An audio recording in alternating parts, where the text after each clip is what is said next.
ഇന്നത്തേത് ഒരു സ്നാക്ക് റെസിപ്പിയാണ്. ചിക്കനും അതുപോലെ തന്നെ വെജിറ്റബിൾസൊക്കെ കൂടിയിട്ടുള്ള ഒരു ഫില്ലിങ്സ് വരുന്ന നല്ലൊരു ബ്രെഡ് റോളിൻ്റെ റെസിപ്പിയാണ്.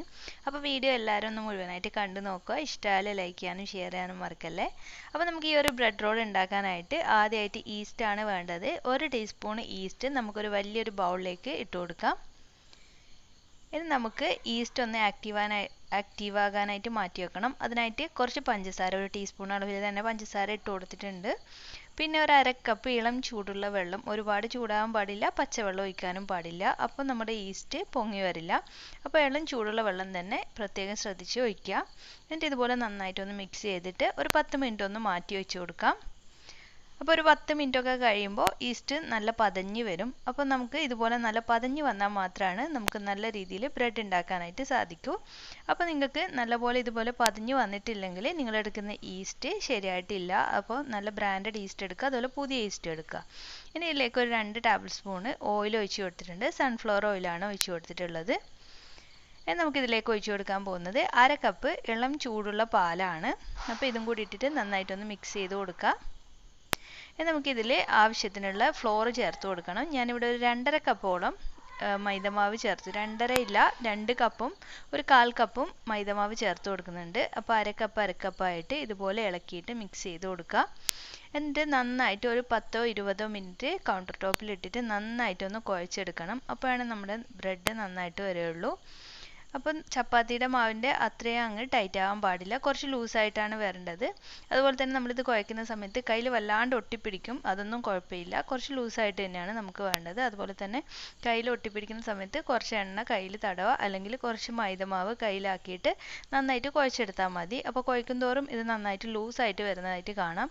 അപ്പോൾ നിങ്ങൾ ഒരുപാട് മൈദ എടുത്തിട്ട് ചേർക്കാതിരിക്കുക, കുറേശ്ശെ മൈദ ചേർത്തിട്ട് കയ്യിൽ ഒട്ടിപ്പിടിക്കാതിരിക്കുന്ന രീതിയിൽ ചേർത്തിട്ട് നന്നായിട്ടൊന്ന് കുഴച്ചെടുക്കുക. നല്ല സോഫ്റ്റ് ഡോ കിട്ടിയിട്ടുണ്ട്. ഇനി നമുക്കിത് പൊങ്ങാനായിട്ട് മാറ്റി വെക്കണം. കുറച്ച് ഓയിൽ നമ്മുടെ ബൗളിലും അതുപോലെ തന്നെ മാവിൻ്റെ മുകളിൽ ഒഴിച്ചിട്ട് നന്നായിട്ട് കവർ ചെയ്ത് മാറ്റി വെച്ചു. നമുക്ക് ചിക്കൻ വേണം. ഏകദേശം ഒരു 200 ഗ്രാം ബോൺലെസ് ചിക്കൻ എടുത്തിട്ടുണ്ട്. അതിലേക്ക് ഒരു 1/4 സ്പൂൺ മഞ്ഞൾപ്പൊടി ചേർത്ത് കൊടുക്കാം. അതുപോലെ തന്നെ 1/2 ടീസ്പൂണോളം മുളക് പൊടി, കുറച്ച് കുരുമുളക് പൊടി, അതുപോലെ തന്നെ ആവശ്യത്തിനുള്ള ഉപ്പ്, ഇതൊക്കെ ചേർത്ത് കൊടുത്തിട്ടുണ്ട്. ഇനി ഒരു പുളിക്ക് ആവശ്യത്തിന് കുറച്ച് ലെമൺ ജ്യൂസ് ചേർത്തിട്ടുണ്ട്. അപ്പോൾ വിനാഗിരി ആയാലും കുഴപ്പമില്ല. എന്നിട്ട് ഇത് നന്നായിട്ടൊന്ന് മിക്സ് ചെയ്തിട്ട് ഒരു സൈഡിലേക്ക് മാറ്റി വെക്കാം. ഇനി ഏകദേശം ഒരു 1/2 മണിക്കൂറൊക്കെ കഴിഞ്ഞതിന് ശേഷം ഞാൻ ഈ ചിക്കൻ ഒന്ന് ഫ്രൈ ചെയ്തെടുക്കുകയാണ്. അപ്പോൾ അതിന് ആവശ്യത്തിനുള്ള ഓയിൽ ഒഴിച്ച് കൊടുത്തു. എന്നിട്ട് ഓയിലൊന്ന് ചൂടായി വരുമ്പോൾ നമ്മൾ എടുത്ത് വെച്ചിരിക്കുന്ന ചിക്കൻ ഇതിലേക്ക് ചേർത്ത് കൊടുക്കാം. അപ്പോൾ ചിക്കൻ ഞാൻ ചെറിയ പീസായിട്ടാണ് കട്ട് ചെയ്തിരിക്കുന്നത്, അതുകൊണ്ട് തന്നെ പെട്ടെന്ന് തന്നെ കുക്കായി വരും. ഒരുപാട് നേരമായിട്ട് കുക്ക് ചെയ്യേണ്ട ആവശ്യമില്ല. അപ്പോൾ നല്ല സോഫ്റ്റ് ആയിട്ടും നമ്മുടെ ചിക്കൻ ഇരിക്കും. കുറച്ച് സമയം ഒന്ന് ഇളക്കി കൊടുക്കുക. ഒരു 5-10 മിനിറ്റ് കൊണ്ട് തന്നെ നമ്മുടെ ചിക്കൻ ഇവിടെ റെഡി ആയിട്ടുണ്ട്. ഒരുപാട് എണ്ണയിൽ ഫ്രൈ ചെയ്യേണ്ട ആവശ്യമൊന്നുമില്ല, ഇത്രയും എണ്ണ മതി. അപ്പോൾ നമുക്ക് ഈ ഒരു ബാക്കിയുള്ള എണ്ണയിലേക്ക് ഞാനൊരു 5-6 അല്ലി വെളുത്തുള്ളി ചെറുതായിട്ട് കട്ട് ചെയ്തത് ചേർത്ത് കൊടുക്കുന്നുണ്ട്. ഇനി ഇതിലേക്ക് ഒരു മീഡിയം സൈസ് സവാള ചെറുതായിട്ട് കട്ട് ചെയ്ത് ഇട്ട് കൊടുത്തു. എന്നിട്ട് നന്നായിട്ടൊന്ന് ഇളക്കി കൊടുക്കാം. ഒരുപാട് നേരം വഴറ്റേണ്ട ആവശ്യമൊന്നുമില്ല. കുറച്ച് സമയം കഴിയുമ്പോൾ അതിലേക്ക് ആവശ്യത്തിനുള്ള എരിവിന് ആവശ്യത്തിനുള്ള പച്ചമുളക് ഇട്ട് കൊടുക്കാം. നമ്മൾ കുരുമുളക് പൊടിയും ചേർത്ത് കൊടുക്കും. പിന്നെ ക്യാരറ്റ് ഇതുപോലെ നീളത്തിൽ നൈസായിട്ട് കട്ട് ചെയ്തതും, കുറച്ച് ക്യാബേജ്, അതുപോലെ ക്യാപ്സിക്കം.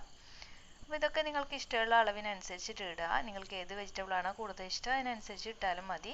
പിന്നെ കുറച്ച് തക്കാളി ഒരുപാട് വേണ്ട, ഒരു പകുതി തക്കാളിയാണ് എടുത്തിട്ടുള്ളത്. ഇനി ഇത് ആവശ്യത്തിനുള്ള ഉപ്പ് കൂടി ചേർത്ത് കൊടുക്കുന്നുണ്ട്. ഇത് നന്നായിട്ടൊന്ന് മിക്സ് ചെയ്ത് കൊടുക്കാം. അപ്പോൾ നിങ്ങൾക്ക് ഇതിൽ വേണമെങ്കിൽ കുറച്ച് മുളക് പൊടി അതുപോലെ തന്നെ ഗരം മസാലയൊക്കെ ചേർക്കാം. അപ്പോൾ ഞാനിവിടെ ചേർത്ത് കൊടുക്കുന്നില്ല, വെറും കുരുമുളക് പൊടി മാത്രമേ ചേർത്ത് കൊടുക്കുന്നുള്ളൂ. നമ്മൾ നേരത്തെ റെഡിയാക്കി വെച്ചിരിക്കുന്ന ചിക്കൻ കൂടി ചേർത്ത് കൊടുത്തിട്ട് നന്നായിട്ടൊന്ന് മിക്സ് ചെയ്ത് കൊടുക്കാം. ഇനിയാണ് ഈ ഒരു ഫില്ലിങ്ങിനെ സ്പെഷ്യൽ ആക്കുന്ന ഇൻഗ്രീഡിയൻറ്റ് ചേർക്കാൻ പോകുന്നത്. അതായത് 1 ടേബിൾ സ്പൂണോളം മൈദമാവ്. നമുക്ക് വൈറ്റ് സോസിൻ്റെ ആ ഒരു ടേസ്റ്റൊക്കെ കിട്ടാനായിട്ട് ഈ ഒരു മൈദമാവ് ഇട്ടിട്ട് ലോ ഫ്ലെയിമിൽ വെച്ചിട്ട് കുറച്ച് സമയം ഒന്ന് ഇളക്കി കൊടുക്കുക. ഈ ഒരു മൈദമാവിൻ്റെ പച്ചച്ചുവയൊക്കെ മാറുന്ന വരെ ഇളക്കിയതിന് ശേഷം നമുക്കിതിലേക്ക് 1/2 കപ്പ് ഇളം ചൂടുള്ള പാല് ചേർത്ത് കൊടുക്കാം. നല്ല കട്ടിയുള്ള പാലാണെങ്കിൽ അത്രയും നല്ലതാണ്. എന്നിട്ട് ഇതൊന്ന് കുറുകി വരുന്നത് വരെ വെയിറ്റ് ചെയ്യാം. ഹൈ ഫ്ലെയിമിൽ വെച്ചാലും കുഴപ്പമില്ല, ഇടയ്ക്കിടയ്ക്ക് ഒന്ന് ഇളക്കി കൊടുത്താലും മതി. ഇപ്പോൾ കണ്ടില്ലേ, ഇതുപോലെ ഒന്ന് വറ്റി വന്നിട്ടുണ്ട്. അപ്പോൾ നമ്മുടെ ഫില്ലിങ്സ് ഇവിടെ റെഡി ആയിട്ടുണ്ട്. ഇനി ഫ്ലെയിം ഓഫ് ചെയ്തിട്ട് നമുക്ക് മല്ലിയില ഇതിലേക്ക് ചേർത്ത് കൊടുക്കാം. ഏകദേശം ഒരു 4 മണിക്കൂറിന് ശേഷം മാവ് നന്നായിട്ട് പൊങ്ങി വന്നിട്ടുണ്ട്. ഈ ഒരു ഡബിൾ സൈസായിട്ട് വന്നിട്ടുണ്ട്. കുറച്ച് നല്ല ചൂടുള്ള സ്ഥലത്ത് വെക്കുകയാണെങ്കിൽ മാവ് പെട്ടെന്ന് തന്നെ നല്ല പൊങ്ങി വരും. അതുപോലെ തന്നെ നിങ്ങൾ വെക്കുമ്പോൾ നന്നായിട്ട് കവർ ചെയ്ത് വെക്കാനായിട്ട് ശ്രദ്ധിക്കുക. ഇനി മാവ് ഈ ഒരു ബൗളിൽ നിന്ന് മാറ്റിയിട്ട് നമുക്കൊന്ന് റോൾ ചെയ്തെടുക്കണം. റോൾ ചെയ്തെടുത്തതിന് ശേഷം നമുക്ക് ഈക്വൽ ആയിട്ടുള്ള പീസസ് ആയിട്ട് കട്ട് ചെയ്ത് മാറ്റാം. നിങ്ങൾക്ക് എത്ര പീസാണ് വേണ്ടത് അതിനനുസരിച്ച് കട്ട് ചെയ്യുക. അപ്പോൾ ബണ്ണിൻ്റെ റോളിൻ്റെ വലുപ്പത്തിൽ വ്യത്യാസം ഉണ്ടാവും. അപ്പോൾ ചെറിയതാണ് വേണ്ടെങ്കിൽ അതിനനുസരിച്ച് കട്ട് ചെയ്തെടുത്താൽ മതി. എന്നിട്ട് നമ്മൾ ചപ്പാത്തിക്ക് പരത്തുന്ന പോലെ മൈദമാവ് ഇട്ടിട്ട് പരത്തിയെടുക്കുക. കുറച്ച് നീളത്തിലാണ്, റെക്റ്റാങ്കിൾ ഷേപ്പിലും കുറച്ച് നീളത്തിലാണ് പരത്തുന്നത്. നമ്മൾ റൗണ്ടിലല്ല, ഈ ഒരു സൈസിലാണ് പരത്തിയെടുത്തിട്ടുള്ളത്. നമുക്കിതിൻ്റെ അകത്തായിട്ട് 2 ടേബിൾ സ്പൂണോളം ഫില്ലിങ് വെച്ച് കൊടുക്കുന്നുണ്ട്. അപ്പോൾ നല്ല സോഫ്റ്റ് ആയിട്ടാണ് മാവ് ഉണ്ടാവുക. അതുകൊണ്ട് തന്നെ നമ്മൾ ഇതുപോലെ അങ്ങ് സൈഡിലേക്ക് ഒട്ടിച്ച് വെക്കുമ്പോൾ അത് നന്നായിട്ട് ഒട്ടിക്കിടന്നോളും. എന്നിട്ട് ഒരു ഭംഗിക്ക് വേണ്ടിയിട്ട് ഇതുപോലെ കുറച്ച് കട്ടിട്ട് കൊടുക്കുന്നുണ്ട്. അപ്പോൾ ഇത് തന്നെ നിങ്ങൾക്ക് ബണ്ണ് പോലെ ചെയ്യാം. ബണ്ണിൻ്റെ അകത്ത് ഫില്ലിങ്സ് വരുന്ന രീതിയിൽ അങ്ങനെ വേണമെങ്കിലും ചെയ്യാം. റൗണ്ടിൽ മാവെടുത്തിട്ട് പരത്തിയിട്ട് നമുക്ക് ബണ്ണ് ചെയ്യുന്നുണ്ടല്ലോ അതിൻ്റെ അകത്ത് ഫില്ലിങ് വെക്കുന്ന പോലെ ചെയ്യാം. ഞാനിപ്പോൾ ഈ ഒരു രീതിയിലാണ് ചെയ്യുന്നത്, കണ്ടില്ലേ. നമുക്കിതൊരു ട്രേയിലേക്ക് മാറ്റാം. ഞാനിപ്പോൾ ഓവണിലാണ്, OTGയിലാണ് കാണിക്കുന്നത്. അപ്പോൾ നിങ്ങൾക്ക് ഓവൺ ഇല്ലാത്തവരാണെങ്കിൽ സ്റ്റൗ ടോപ്പിലും ചെയ്തെടുക്കാം. അപ്പം ബാക്കിയുള്ളത് കൂടി ഈ ഒരു രീതിയിൽ ചെയ്തെടുക്കുകയാണ്. അപ്പോൾ ഓവണിലായതുകൊണ്ട് തന്നെ 180 ഡിഗ്രിയിൽ ഒരു 10 മിനിറ്റ് ഞാൻ പ്രീഹീറ്റ് ചെയ്യാനായിട്ട് വെച്ചിട്ടുണ്ടായിരുന്നു. എന്നിട്ട് അതിന് ശേഷം ഒരു 25 മിനിറ്റ് ബേക്ക് ചെയ്തെടുത്തിട്ടുണ്ട്. 200 ഡിഗ്രിയിലാണ് ബേക്ക് ചെയ്തെടുത്തിട്ടുണ്ടായിരുന്നത്. അപ്പോഴത്തേക്കും ബ്രെഡ് റെഡി ആയിട്ടുണ്ട്. അപ്പോൾ ഓവൺ ഇല്ലാത്തവരാണെങ്കിൽ വീട്ടിൽ ഏതെങ്കിലും നല്ല ചൂട് കട്ടിയുള്ള പാത്രം എടുത്തിട്ട് അതിലേക്ക് കുറച്ച് ഉപ്പ് വിതറിയിട്ട് അതിൻ്റെ മുകളിൽ ഒരു സ്റ്റാൻഡ് വെച്ചിട്ട് നമുക്ക് ബേക്ക് ചെയ്യാൻ ഉദ്ദേശിക്കുന്ന ടിന്ന് അതിൻ്റെ മുകളിലായിട്ട് വെച്ച് കൊടുത്താലും മതി.